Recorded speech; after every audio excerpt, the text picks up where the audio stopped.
أعوذ بالله من الشيطان الرجيم. بسم الله الرحمن الرحيم. قل اهبطوا منها جميعا فإما يأتينكم مني هدى فمن تبع هداي فلا خوف عليهم ولا هم يحزنون والذين كفروا وكذبوا بآياتنا أولئك أصحاب النار هم فيها خالدون.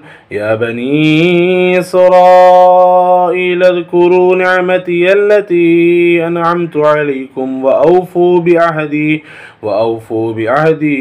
أوف بعهدكم وإياي فارهبون وآمنوا بما أنزلت مصدقا لما معكم ولا تكونوا أول كافر به ولا تشتروا بآياتي ثمنا قليلا وإياي فاتقون ولا تلبسوا الحق بالباطل وتكتموا الحق وأنتم تعلمون وأقيموا الصلاة وآتوا الزكاة واركعوا مع الراكعين.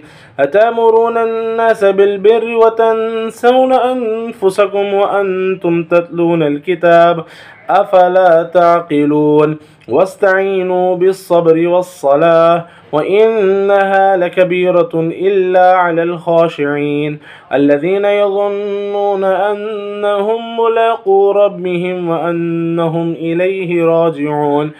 يا بني إسرائيل اذكروا نعمتي التي أنعمت عليكم وأني فضلتكم على العالمين واتقوا يوما لا تجزي نفس عن نفس شيئا ولا يقبل منها شفاعة ولا يؤخذ منها عدل ولا هم ينصرون.